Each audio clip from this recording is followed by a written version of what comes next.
So let's get going. Excellent. Hey everyone, this is John Feingold with the Race Class Podcast. I am delighted because this is another opportunity for me to have a special guest in this series that we have been running through the fall and now will most certainly go into 2026. And today I am with my suite mate, as in the tower that I work in. And folks should know that I literally work in an ivory tower. I think the color of the building, at least parts of it, are ivory. And but I'm joined today with Steve Dean, my colleague at Boston University, who is an expert in tax law. And folks might be thinking, this is the Race Class Podcast. What's tax got to do with it? That's what I was also, at one point I would have said that, but after I read your book, Steve, I think differently. And so I guess I'll just start by saying thank you for being here. It's really nice to be in conversation. Oh, thank you so much for having me here, John. It's really exciting to be here. Listen to some of your episodes, and just it's great stuff. So I'm excited to be part of the team. Thank you. Well, you are now an official friend of the pod. And Excellent. so, you can, at all the holiday parties, you can let folks know. So, we're going to be, and I have it right here with me. And maybe at some point you can share a little bit about the cover art because I think that is relevant to the story. But the book that we are going to be talking about today, your recent incredible book, is titled Racial Capitalism and International Law, the Story of Global Jim Crow. And so before we get into the more substantive portion of the conversation, I would just love to know where listeners can get a copy of the book and just learn more about you and your scholarship. That's great. So again, I'm so excited to be here. The book, and I'll just one minor correction. The title is Racial Capitalism, International Tax Law. You said international law, which is more. I can't boast that. I don't know that much about international law generally, but I know a whole lot about international tax law. And in fact, it's funny. When I graduated from college, the only thing I was sure I was not going to do was go to law school. And then I ended up working for economists that were doing international tax law, and I was really startled to find that they were doing law. I didn't know that was certainly I didn't know that tax law existed. How would you know that unless you happen to be related to somebody who did it? And I found it fascinating, and I was fascinated by the very questions that inform the book that you just held. So it's really exciting for me to have decades later have arrived at the understanding about this area that I have. Um, that really interesting. So there was a point in my life where I said the one thing that why would I be a professor? Professor, they don't I actually want to improve the world, make things better. They just, do whatever they do. And it turns out that we can't always predict where we'll land. And I got the title of the book wrong, even as I was literally holding it in my hands and reading it. So I don't know. I don't know. Um, Everybody, listen, there are many people who are afraid of tax, and that would not surprise me if your eyes just couldn't quite capture that part of it. That's totally fair. It's not as scary as people think, but I get why people are nervous around it. well, we will be talking about some of the scary parts of the book. Maybe not. I guess tax is a big part of that story. So let me, if you don't mind, just ask how you're doing. I've personally been reflecting on this calendar year. So we're recording today. It's December 10th, and personally, I am, among other things, totally wiped out and exhausted. And I just love to hear how you are doing, against the backdrop of everything that we're up against.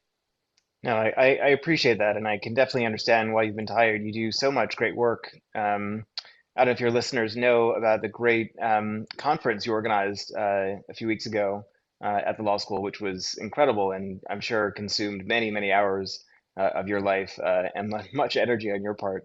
So I can understand why you're feeling that way. I must say I'm feeling pretty good.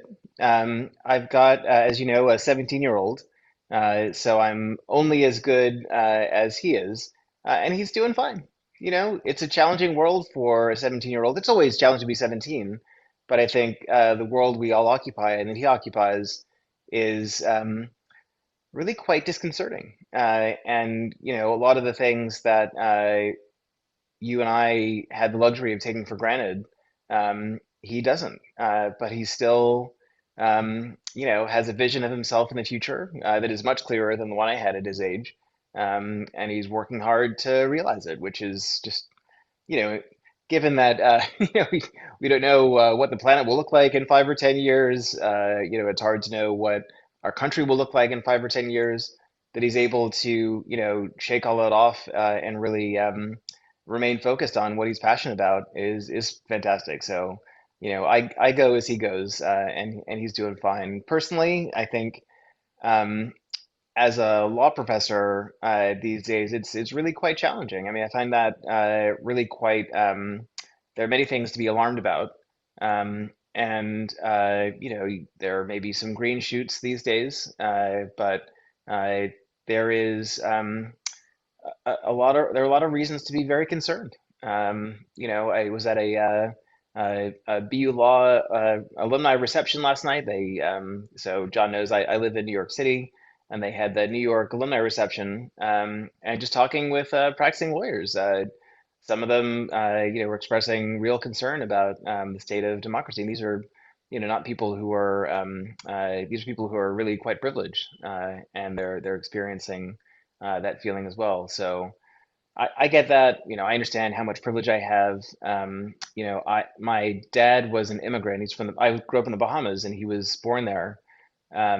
And you know, I imagine what life was like for him when he moved to the U.S. and he moved right from the Bahamas to Minnesota, of all places. And he recalls it just getting colder and colder and not stopping getting colder. He wasn't quite sure if it would ever stop. But just for a black man to you know, appear in the United States decades ago and just make his way, I just wonder what that would have felt like for him now. Whether he would have been able to do it. I would guess he probably wouldn't have done it now, and that's really unfortunate. Thanks for sharing all of that. And it maybe will bridge into this next question that I want to ask you, which is a question that I ask everyone who appears, who joins me for the Race Class podcast, in part because it's one of the questions that I've always been curious about. Um, and so the question is, where was your racial education? And I mean that as broadly as it could be, just an open-ended question about when was it, where was it, how was it that you started thinking about these things we call race and racism? It's an important question. It sounds like a you know it sounds like a question that doesn't really have a lot of heft to it, but it's really important to me. For me, it was really uh, so before I was recruited to BU a few years ago, I was recruited by another law school, and I was recruited by another law school to help run their, you know, very fancy graduate tax program because I am a huge tax nerd, as you know, and I also don't hate administration as much as most normal people. So they needed somebody to run that, and they found me. And, you know, I had a series of experiences there at an institution that was, you know, very elite and had a reputation for being very progressive that were decidedly not progressive in my view. And I had sort of, you know, my dad is black, my mom is white, my dad's from the Bahamas, my mom grew up in Fargo. You know, I'm very comfortable in, you know, white spaces. I just, you know, it doesn't really, it's never really bothered me. And, you know, tax is a very white space. And so that's a space where I found, you know, it very easy to build connections. And, the thing that surprised me was I thought I was going to go to this sort of rarefied space and just offer the perspective of somebody who had a different set of experiences than a lot of the people there. And I'd known these people for years. I assumed they'd be quite open to my insights. And it turns out they were really not.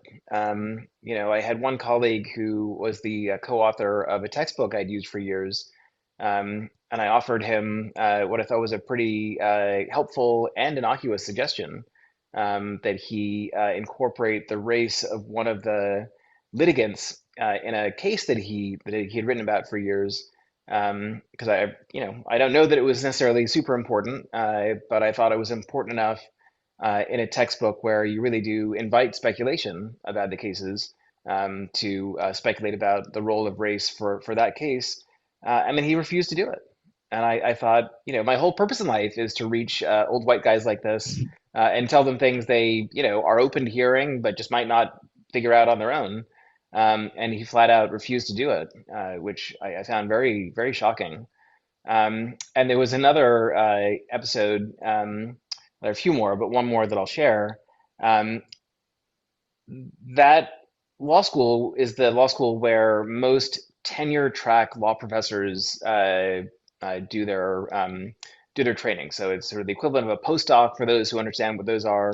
There's the law version of that, and that's where most of the tax people come from that end up being tenured law professors at American law schools. Not most of them, but a lot of them, and a lot of the fanciest of them. And that program, when I when I worked at the law school, that position was called, they were called the tax ape, and it was short for acting assistant professor. And who knows what the origin of that is? I don't know, but I just made it my mission to change that, because and again, it's just not that big a deal, and I didn't think anybody meant any harm necessarily. But I knew that if I had been smarter and out of law school wanted to be a law professor, and I didn't figure it out until much later, that would have been the perfect program for me. But I couldn't have done it. I couldn't, and I don't think anybody could have even suggested it to me. Steve, I think you'd make a great tax ape. Nobody can say that to a black guy. And in a world where, as I say, tax is very white, and that's been a problem in many ways, you have to take care of the easy stuff. You have to make sure that the pipeline to the profession is not one that has this, completely meaningless, and not meaningless, just un gosh, I don't know how to say it. So easy to change, right? There's no cost to changing it, but there was real resistance to changing it. And it turns out they finally changed it a few weeks before the black woman I hired to be a tax ape started. So their self-preservation instincts finally kicked in. And there were a few other instances, but what all this taught me was that the people that were around me who I thought were would agree with most things that I thought if we just had an opportunity to talk about them. And I was not very strident about race. I'd never been. I've had a lot of privilege in my life, gone to a lot of fancy schools, and never had any trouble, in the way that I'm sure a lot of other people do, people of color do specifically. And it just didn't seem like it was my fight. And I was happy to help where I could, but I didn't think that I was going to be on the front lines of that. And that made me realize that, I would, if I wanted to, if I wanted to make changes, I might have to be a little more strident than I thought I would. And it turns out that, um, after that co-author of the textbook said no, I started writing and speaking about it. And just a few years later, one of his co-authors, not that man, passed away, and they replaced him with a younger woman. And the first thing she wanted to do, because she'd heard me writing and speaking about it, was to change that part of the textbook. So again, I thought that I could sort of work quietly behind the scenes. I thought I was going to give that guy a win that he could take without looking like he'd been forced to do anything. He could have done it just on his own and looked like a hero as far as I'm concerned. But that wasn't how it happened. And, I ended up, testifying in Congress about it. And now that testimony is in the casebook. So it's, just turns out that the world worked a little bit differently than I thought. Thanks for sharing all that.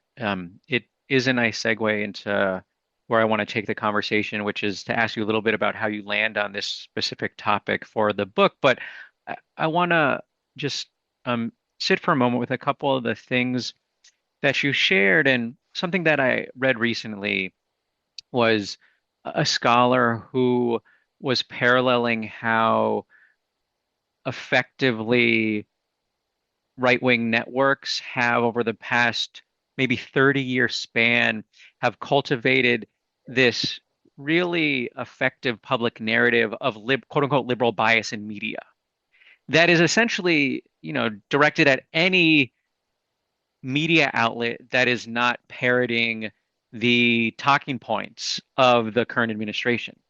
But how that has, really, been effective in just this broader sort of common sense logic that, oh, places like the New York Times or NPR are biased in a liberal way. Certainly, New York Times does not deserve any of that, for all sorts of reasons. But even NPR, I mean, I have many criticisms of NPR right now, but what I see as NPR, is an entity that is attempting to um, be fact-based. And but I think of that because what the comparison was the way in which there's been this really effective, coordinated uh, narrative of quote unquote sort of liberal bias in media that has also happened with respect to higher education. And a similar sort of campaign that has just cultivated this common sense in public discourse that our campuses, our universities, our law schools have this quote unquote left wing liberal bias. And there's at least mis two reasons why that's a fraught claim. One is, stories like you tell, is that m most institutions of higher education, particularly the more elite ones, have been spaces in which, for decades, folks have been trying to bring more critical thought into institutions that are generally really resistant to that. And what you were sharing was not even critical thought. It was just trying to make the smallest tweak on the margins that was going to stop signaling something that was quite racially insensitive, to put it most modestly. But then how there is, I think, this categorization error where folks will talk about, um, the political party membership of university professors, for instance, and it tends to, skew Democrat as opposed to a Republican. And I guess the A part is that, well, we live in a moment in which the Republican Party is anti-critical thinking, is anti-truth, is actually trying to demolish higher education. And so there's a degree to which it makes sense that folks would not identify with the party that are trying to tear down the institutions they work in. But there's also this presumption or expectation that because you have a faculty that is quote unquote liberal or progressive, they are with respect to race. And I think oftentimes that's not the case. Oftentimes you can have faculties that in many ways are progressive when it comes to, socioeconomic status stuff, LGBTQ stuff, but there remains a resistance and a hesitance and a hostility even to just simply interrogating oneself as an institution to the ways in which the space, continues to reproduce the sort of problematic racial dynamics that we know exist outside, but happen to come inside. And so that was too long of a detour from me. I want to get back to you and the book. And so it is a book on racial capitalism and international tax law. Got it right that time. And so I'm just curious for you, like, how do you get to a place of writing a book about racism and tax? Was it because I think this was not something that you had been planning, but just sort of emerged? No, it's absolutely true. And I don't know if I've told you the story, John, but I might have. When I sent the manuscript into Oxford, the editor said, "Steve, your proposal didn't mention race. What's going on here?" And I said, "I know, that is this is not at all the book that I plan to write. So the book that I plan to write." was sort of the story of why we can't tax multinationals. Like we're very bad at it. And so the story, Multinationals being just so multinational. multinational corporations, Okay, so big global corporations, got it. we're very bad at taxing them, just for a whole host of reasons. The system that we have in place, it's funny when I tell people that I'm writing a book about race in the global tax system. One of the things they say is, global tax system? What do you mean? We don't have a global tax system. And of course, I get why they would say that. But the book that I was going to write was about explaining that we do have a global tax system, and why it doesn't work very well, why it tends to shield global corporations from tax by individual states, just the way it operates. And the standard narrative is that it was designed a century ago by folks who used to work with an organization called the League of Nations, which was the United Nations before the United Nations. And of course, how could these well-intentioned folks a century ago prepare themselves for all the machinations of Google? They couldn't possibly understand what Google would do a century later. So it's natural that in this new digital world, we need to rethink what we're doing. And I was going to tell that story in a way that people could really relate to, because I thought it was important that the story not be one that is filled with technical jargon, that tends to be very off-putting, and makes the speaker sound smart, but doesn't really tell anybody anything, right? Other than those who already know what's going on. I mean, phrases that were really important to tax policy when I studied, that have sort of fallen out of fashion, were things like capital export neutrality, which is totally different than capital import neutrality. And these were sort of core tenets of it, that I really have to think about very hard before I try to explain them to my students, because they're really so esoteric that even to an expert, they can be quite elusive. So I thought I was going to try to tell the story in a way that could people could understand, because I thought it Someone was like me. important. Yeah, Yeah. smart people who just don't care to think a lot about tax, but care a lot about who has money for schools and hospitals, right? There are many more people that care about those things than care about capital export neutrality. I am confident that that is the case, and I wanted to speak to those people about global tax policy. And it turns out when I tried to tell the story without all the jargon, that it didn't make any sense, right? I tried to tell that story, I legitimately did, and I realized it didn't make any sense, right? So the story that everything was set up in the 20s, and nothing changed until, for the next 100 years, just wasn't true. And I remember seeing a graph that one of my colleagues, Omer Marian, a professor at UC Irvine, included in a paper that had nothing to do with anything that this book talks about. It was about tracing the linguistic history of international agreements in tax, and he showed the sort of the dispersion of these instruments over time, and there were really none before the 1950s. So the story that everything was set in place in the 20s, and nothing really happened for a century, just wasn't factually correct. And again, I'm talking about, not stories, but actual facts. And I really was trying to figure out why. So what changed everything? It wasn't that multinationals suddenly got greedy in the 1950s. It wasn't the Cold War, right? That had been going on for a while. It wasn't any of these things. And it became clear to me that the big change that had happened in the late 1950s, and specifically 1960, was the creation of a new governing body for global tax policy. So in the 1950s, it had been the United Nations, and then all of a sudden, it was a group called the OECD, the Organization for Economic Cooperation and Development, often referred to as a club of rich countries. And I realized that in 1960, which is also known as the Year of Africa, because so many African colonies achieved independence, all of a sudden, the rich countries decided that they needed a new way of managing global tax policy, Oh yeah, just by chance, all the members happen to be white. And this is a moment where, historians like Vanessa Ogle at Yale have talked about the racial panic that accompanied the decolonization of Africa, where people just didn't think that Africans could manage economic life. They just really did not think they were capable of handling that. And so it turns out that this shift that isn't acknowledged generally at all that it happened. And so once you know that it happened, you have to figure out why it happened.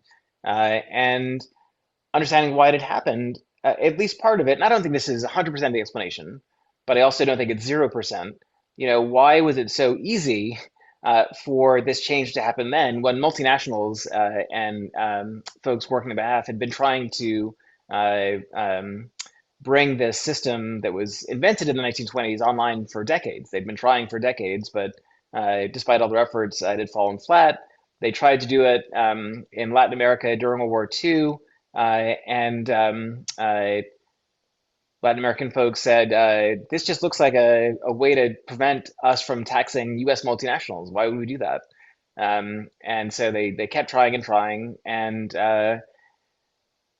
at this moment, they realized they didn't have to persuade anybody. They could just sort of shift using their power over international economic law. They could shut down discussions at the UN and create this new body that they were in charge of and have it do whatever they wanted. And they were able to do that in a way that, the end result reminds me in the book, The Sum of Us, Heather McGhee talks a lot about when pools were integrated in the US. And a lot of cities and towns said, oh, yeah, I think we're done having a pool. We're going to just shut them down. We'd rather have no pool than share it with people of a different race. And what I saw in 1960 was the global north saying, yeah, we've really enjoyed taxing multinationals for decades. It's been great for us. It helped Europe rebuild after two world wars. It even helped some of the other former colonies develop the states that they that really helped them flourish. But with Africa decolonizing, we're just going to not do it anymore. We're not going to tax multinationals. And there's another great chart that I've encountered that shows corporate tax revenues as a share of federal tax revenues. And starting in the 50s, it just is a straight line down. It's a straight line down. And it's this notion that, you know, if we have to let these newly independent African states tax multinationals to do it ourselves, we'd rather nobody do it. We'd rather nobody tax these multinationals. And that's a story that is, that's not the innocuous story that I meant to tell, right? And it's in a way it's a much more interesting story. It's a much more compelling story to many people than a group of Europeans and Americans doing their very best to make the world a better place 100 years ago, but just not being able to anticipate the future. It's a story of bias. It's a story of fear that is part of our world, unfortunately. So, s- so many interesting pieces to what you just said. Just a factual question that probably should know from reading the book. Does OECD still exist, or has it Oh, for morphed into a? sure. Okay, Not so only it's does it still exist, but it has still never had an African member. so, and part of what you do so well in the book that in a few minutes, I'm going to ask you to walk us through a little bit, is you show essentially the parallels and the symmetries, but and you use the term global Jim Crow to describe this international tax law system. You compare that international system that arose in the 21st century uh, to, or in the 20th century, excuse me, to Jim Crow in the US context. But also there are parallels to the narratives about Black Americans being unable to govern and how like similar racist tropes were marshaled in order to delegitimize the multiracial, democratically elected governments that arose during Reconstruction in the US. But just on the point about the invocation of Heather McGhee, who I do think has one of just the most um, helpful books in really placing into the sharpest relief how harmful racism is to everyone. Something that I've just been increasingly thinking about, I think prompted by the oh, just over the like every day more and more over the top overt racism from the Trump administration, um, is trying to figure out how to tell the story of that one of racism's primary functions, and maybe even more specifically, one could say anti-Black racism, is to enable the oppression of people who identify as white. Because, that Heather McGhee story is partly a story of that.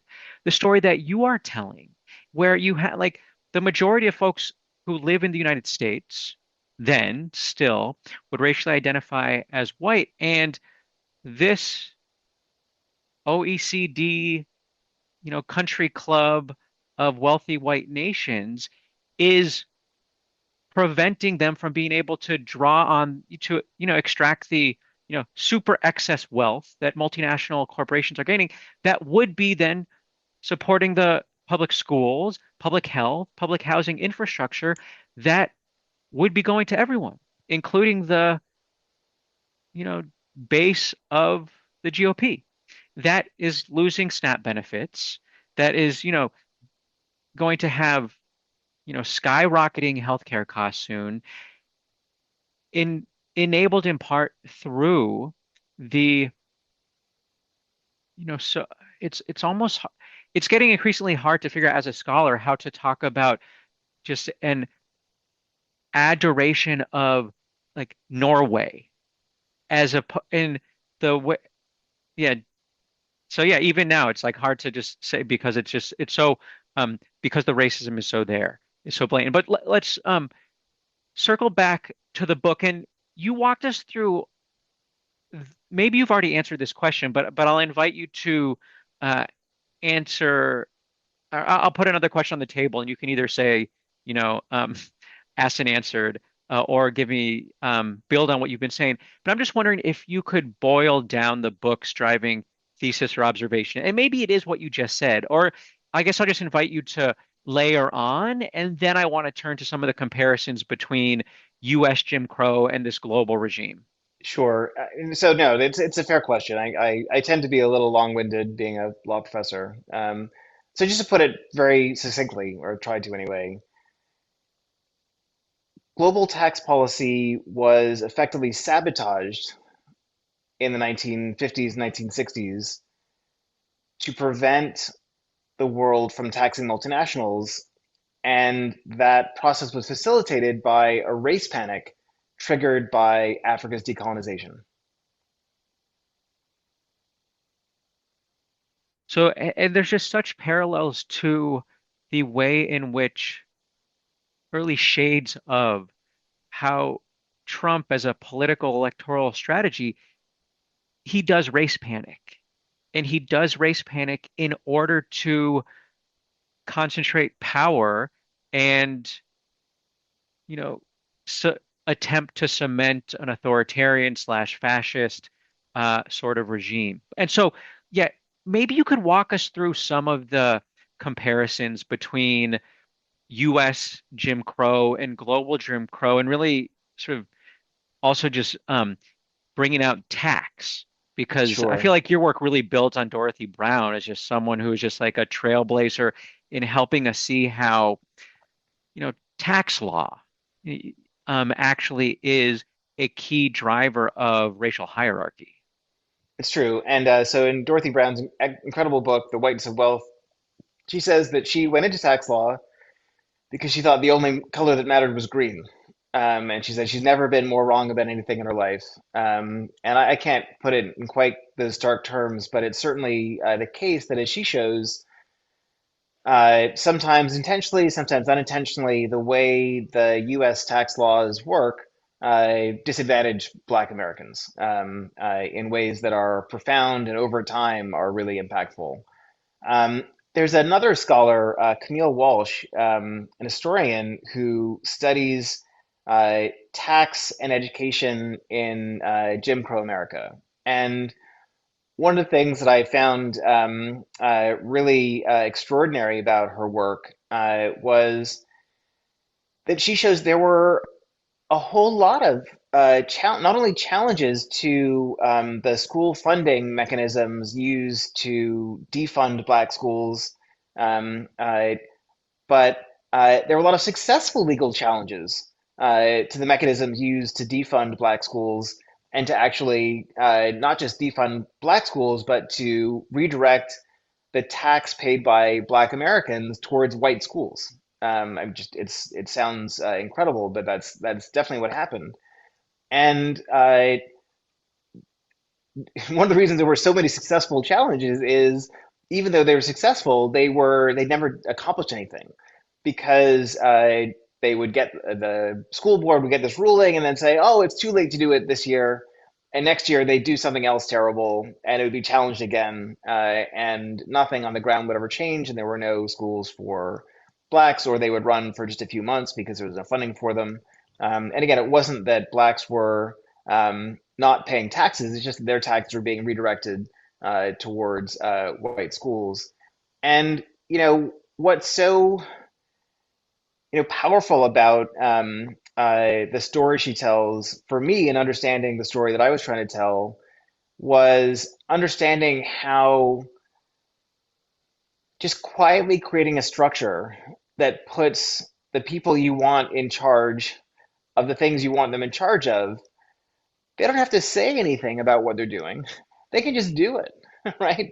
They don't have to announce, we can't wait to redirect Black tax revenues towards white schools. They just do it. And the burden is placed on those who don't have the resources to control to point it out. And when they do, the courts will say, well, yeah, that's really unfair. That's unconstitutional. But then nothing changes because the people who are in charge of it are still in charge of it.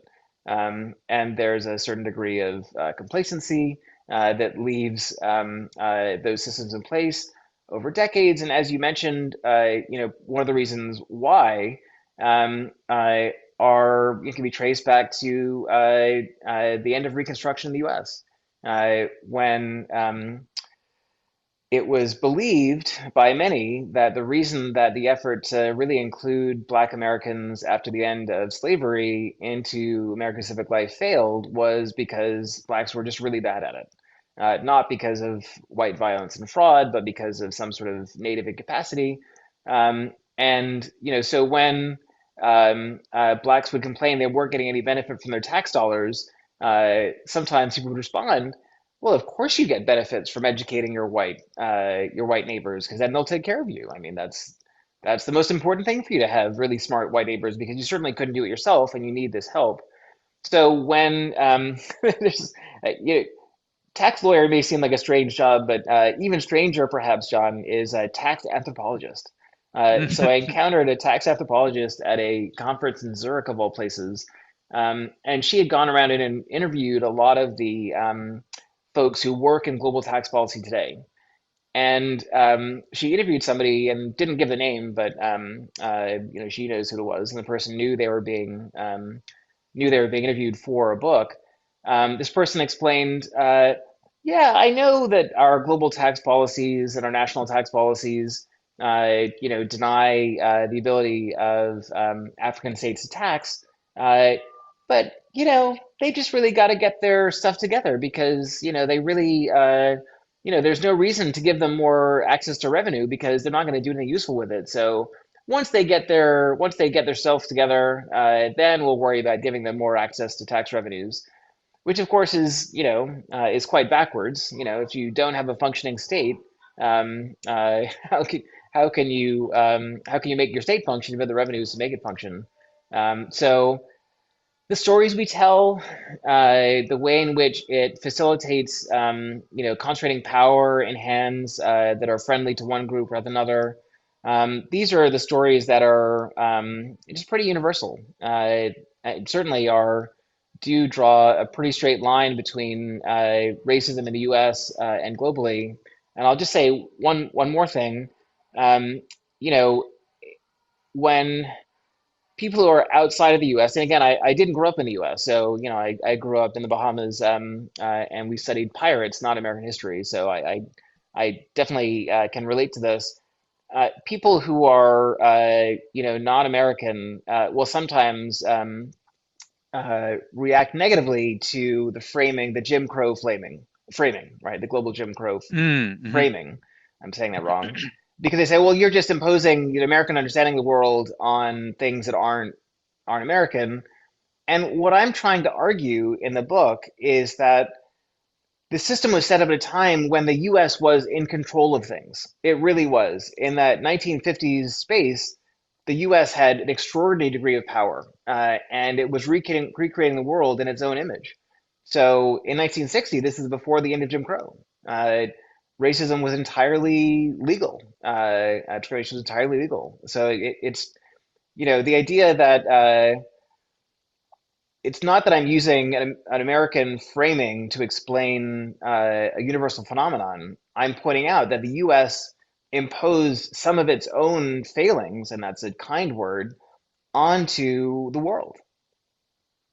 So there's so many aspects of this I want to tease out a little bit, but as you were talking, I was thinking back to this convening that I was really fortunate to participate in this summer that was in Nashville, hosted by the African American Policy Forum that brought together scholars of racism and fascism, including historians and others.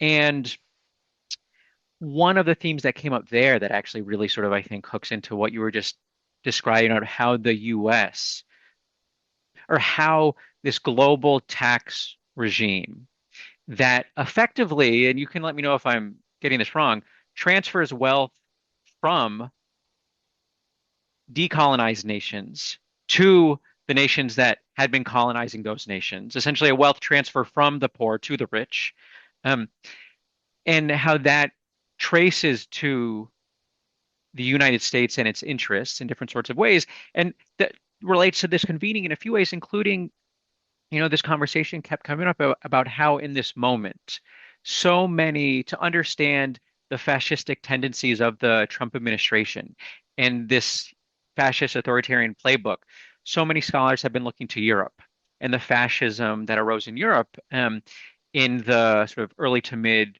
20th century, but missing how Europe learned from the United States and specifically Nazi Germany looked to US Jim Crow and actually found that to be like too extreme in certain respects when cultivating the anti-Jewish, anti-Semitic racial hierarchy in Germany that then helped to rationalize and legitimize what became one of the greatest horrors of the 20th century. And just another moment in which, you know, and I really actually appreciate your point because I had not been thinking about the way in which Jim Crow is US centric. But it, It's so much so that people, a lot of people don't know what it refers to. yeah, It's, it's a little bit like Thanksgiving, right? yeah, Sometimes you're somewhere in the world and people just don't really know what it is. I've been asked, I was once in Ireland for Thanksgiving, I was asked, is that a Jewish holiday? It's not that they're hostile to it, they just don't yeah, understand. So Jim Crow, yeah. they just don't understand what it is. No, and it is so helpful to be reminded of the, the baseline that one has as a function of one's orientation. Then another thing that came up in this convening, and I think Barbara Arnwine, who's one of the most incredible voting rights lawyers, activists, scholars of the past 30 years, pointing out how racist gerrymandering in the South, in Confederate states, is the reason why Congress was able to pass the massive, like the largest wealth transfer in U.S. history with the quote unquote, the ugly bill thing. I guess that's not the quote unquote. I guess that's my terminology for the Trump's big ugly bill. Because you only have a House of Representatives that is able to pass it due to racial gerrymandering in the South, and then creates this system in which we are all paying in to this system that is now being used to assault us with all of the money that is being thrown at ICE, which is really hard to describe as anything other than this police force of racial terror that is being unleashed against opponents of the regime that we are paying for, that I'm Which of paying course for. is nothing new. That's it's Walsh talking about blacks paying for racially exclusive schools. It just and the nation sort of saying, oh, okay, I guess. And in education right now, how due to a number of Supreme Court precedents over the past 5 years, now it is increasingly likely that state tax dollars are being paid by everyone into systems that then pay for schools that either, and likely there are some religious schools who like openly discriminate on the basis, certainly of LGBTQ status, but also are teaching that the folks paying into those are less human. And Yeah. so there's all sorts of ways in which this history is still with us. So with that, do you mind if we transition a little bit to the structure of the book and the format of it? So something, and I really would encourage folks to read this book. We'll plug it again at the end of the show, and we'll link to it when we post because it is really for, I think, anyone who's just trying to better understand this moment in different sorts of ways and would not think to look to international tax law or would be anxious or, a little bit nervous about, or just like, what does that have to do with me? There's a way in which you make the book really inviting and welcoming, in part by starting every chapter with a personal narrative, which I loved. Uh, in the narratives, they were in the best way that narratives can be. They help you see something that you can't see otherwise. They personalize it. But there's also some painful stories that you're sharing there. And so you talk about your mom and your dad. And, one of the stories that you choose what you want to share now, but there's painful stuff. Um, in some of the familial stories that you share. And so I want to ask you how you decided on this format and if you've ever used narrative in your writing before or if this was new. And then I'd love for you to just share some of those examples and then help connect it to the lesson in international tax law that you're using the personal story sort of an on-ramp to get into. Sure. I really appreciate your kind words, Jonathan. It's really meaningful to me. Um, so no, I've never used that before. It is not, it is not my natural mode of writing, but it came very naturally in this book. And it didn't start as a conscious choice. It just is how the book came out, and there are a lot of reasons for it. So you earlier referenced the way in which racism operates by robbing humanity from people, right? That's one of the ways that it really wields its power.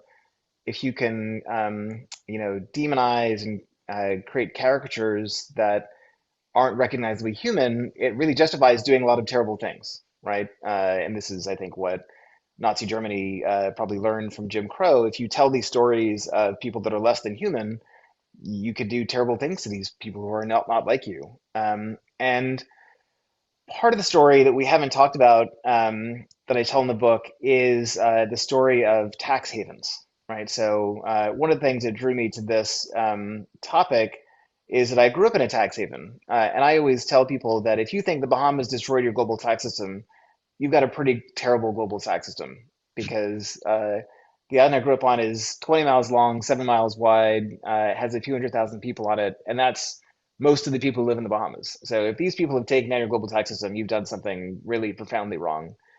And trying to understand, and I'd been writing about tax havens for a long time, trying to explain to people why they weren't what people thought they were. And in the book, I explained that yes, corporate tax abuse and individual tax evasion, where people just hide their money, is a problem. But the problem is not one that the Bahamas is creating; it's a systemic issue, and it's one that was very consciously created. Again, this was sabotage that took place in the 1960s, and it's something that absolutely happened.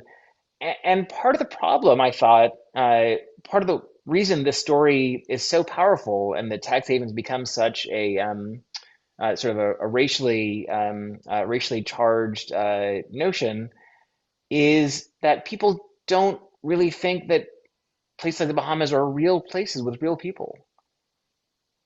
It's just a cartoon image of a palm tree on an island. It's not people with real lives. It's not people who have dreams, who go to school, who want a hospital. And part of the other way this came up, so I teach a seminar at our law school based on the book. And one of the first times I taught, no, the first time I taught it, my mom actually came to class, and some of my really amazing students asked her questions. And it was only then, with her in class, that I realized why one of the high schools in the Bahamas is called Government High School. Um, because for many years it was really the only public high school. It was the government high school, and that's the Bahamas is small, but not that small. But there really weren't public high schools, so there were so many. So I realized that's why my father went to a school run by Benedictine monks in a monastery, and they arranged for him to go to school in Minnesota, where their sort of headquarters was. And that's where he ended up, ending up in North Dakota, meeting mom, who was studying to be a nurse there. So there are all these links to the story that to understand what what I want people to understand is not only that there weren't high schools in this country, right? It wasn't a country that it was a colony, but there weren't high schools when my dad grew up. And it's not 100 years ago, it's my dad, right? So my dad, only went to high school because this monastery was there, and he happened, I think his dad helped build the monastery, so they arranged for his son to go to school there. And this is how it works. And then the further part of the story is that there were no high schools until the white minority was put out of power by the black majority. This happened just on the eve of decolonization of the Bahamas in 1973. And This is when the country was able to build schools. So they were bringing a whole lot of new high schools online.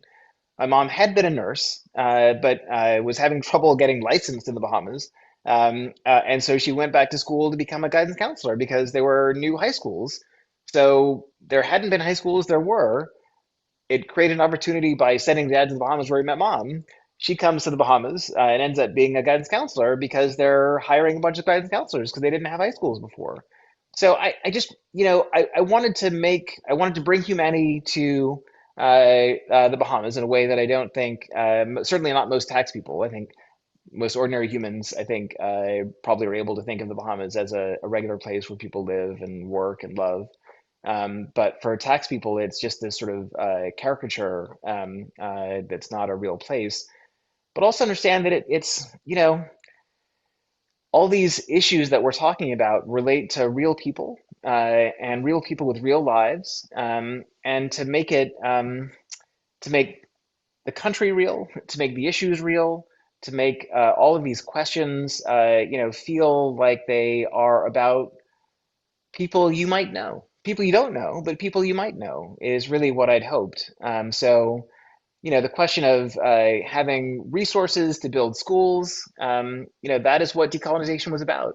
And that's why the global tax system again was sabotaged because they didn't want to pay for my mom's salary, right? you multiply that by enough people, and that's real money. And you know that if you allow these states, these newly independent states, to do what they want, they're going to tax multinationals in order to pay for schools and hospitals, and that's really expensive. So at the very start of the book, and I'll end with this, Mom has a great story where she talks about Prince Charles, now King Charles, approaching her at the Bahamas independence celebration and saying, "Hey, what are you doing with those balloons?" Because Mom, of course, being Mom, and if you knew her, you would understand this, had taken four of the helium balloons to bring home to her four kids, including me, although I was like less than a year old, so I wasn't going to do anything with it. But she's like, I'm going to get these four balloons and bring them home to my kids because, I'm going to do that. And I'd like to imagine him feeling vulnerable already because he's losing his colony.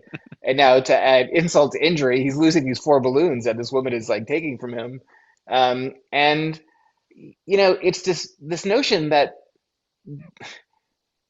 resources are scarce, and you know, uh, decolonization was a fight over resources, over who could spend what. Could we build those schools and hospitals that uh, Jim Crow prevented us from having in the U.S. for Black Americans, and that colonialism prevented my dad from having? Are we going to create new structures that are going to prevent those schools and hospitals from being built? And as you point out, that's what we have now. That's global Jim Crow. We don't have the schools and hospitals that we could have if we hadn't sabotaged our global tax system in this moment of racial panic that, as you point out, is still being operated in this incredibly inequitable way. And thank you for sharing all that in the book and now. And the thing that I'm just constantly thinking about as you're talking now and before is how this cycle of disinvestment and defunding and extraction, has the predictable consequence of communities being under-resourced and struggling and, having to figure stuff out. And then that being leveraged to reinforce racist tropes about the community as to suggest that this is an in community-based, a group-based deficiency that is the reason why it looks like that and we look like this. And Well, that and I'm is, just gonna. So I just wrote an op-ed with another of our colleagues, Sarah Sherman Stokes. We could also probably link to oh, we in the will. notes. So and Sarah explained this to me. Let's see if I can get it right. It is the refugee laws, not the asylum laws, refugee laws that have been twisted so that pretty much the only group that can qualify for refuge are Afrikaners from South Africa. And in explaining why we don't want to admit refugees from different parts of the country, different parts of the world, uh, the absence of the resources to allow them to be educated. They're just exactly as you say. We deny them the resources through global Jim Crow to build vibrant communities and educational opportunities and healthcare. And then when they need refuge, we say, well, we can't grant you refuge because you're coming from a place that is under resourced. And it really does. There's a cycle there that is really quite terrible. Terrible Yeah, seems like an understatement, Jonathan. I think terrible is an understatement. So, oh, we only have a couple minutes left. Do you mind providing just a very quick explainer on the cover art, which Oh, not at all. you began to sort of get close to this, but I think it because this is something that, yeah, I would just love for you to just share what this is all about. Yeah. So on the cover, there are a few different things operating there, and I would say the original set of covers that I talked about with the publisher looked very different. They were more just pretty. They were prettier. But now there's a big inequality sign on the cover. It's dominated by this inequality sign. And within the inequality sign, if you could just make it out, is the silhouette of a palm tree. In the discourse about the dysfunction of the global tax system and corporate tax abuse, palm trees have come to serve as a just a trope that helps explain why this system is broken. So in 2023, 2021, just a few years ago. I'm going to get the date wrong. Time is flying. The OECD published a brochure that tried to explain what was wrong with the global tax system.